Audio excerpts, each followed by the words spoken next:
চট্টগ্রামের রাঙ্গুনিয়া উপজেলার শিলক ইউনিয়নের রাবার ড্যাম সংলগ্ন এলাকাত অবৈধভাবে বালি উত্তোলনের প্রতিবাদে মানববন্ধন ও বিক্ষোভ গুজে শিক্ষার্থী ও এলাকাবাসী।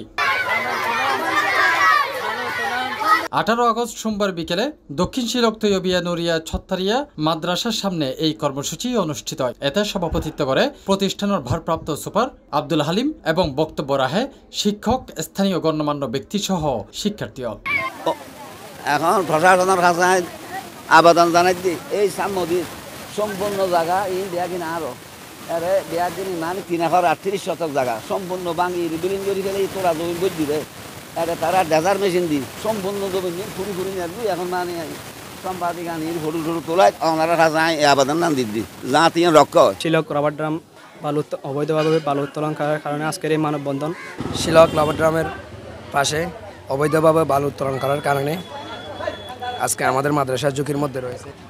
আমি সম্মানিত প্রশাসনকে একটা কথাই বলতে চাই, আজকে আমাদের এই মানববন্ধন গ্রহণ করে এই ঝুঁকি থেকে যেন আমাদেরকে মুক্তি দেয়। এ সময় বক্তব্য জানাই পদুয়া ও শিলক ইউনিয়নের সীমান্তবর্তী মর্মের মুখ এলাকাত 2005 সালে প্রায় 7 কোটি টাকা ব্যয়ে নির্মিত রাবার ড্যামের পানিত হাজার হাজার হেক্টর জমি চাষাবাদ হয়। এছাড়া নদী ভাঙ্গন রোধে 3 কোটি টাকা ব্যয়ে স্থাপিত ব্লক, কালিন্দিরানি সড়ক, মসজিদ, মাদ্রাসা, মাজার, এতিমখানা ও শত শত মানুষের ঘরবাড়ি সুরক্ষিত থাকে। কিন্তু কয়েক মাস ধরে ড্রেজার মেশিন বয়েরে ড্যামের হাসাহাসি ব্লকের গোড়া হইতে অবৈধ বালি উত্তোলন করায় এসব গুরুত্বপূর্ণ স্থাপনা মারাত্মক ঝুঁকিত পড়ছে।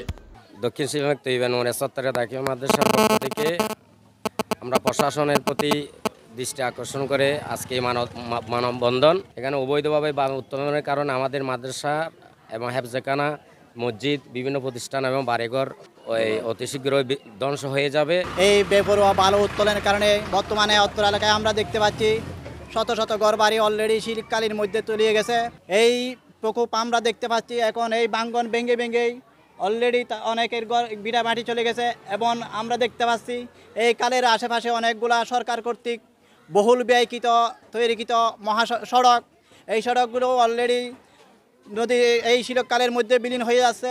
স্থানীয় অভিযোগ করে উপজেলা প্রশাসন ও সেনাবাহিনীর হস্তক্ষেপে একাধিকবার এই কার্যক্রম বন্ধ হইলেও পুনরায় বালি উত্তোলন চালু করে চক্রওয়া। এতে শুধু রাবার ড্যাম নয়, আশপাশের শিক্ষা প্রতিষ্ঠান, ধর্মীয় স্থাপনা ও ফসলি জমিও হুমকির মুখত পড়ে। C+ TV, Chittagong.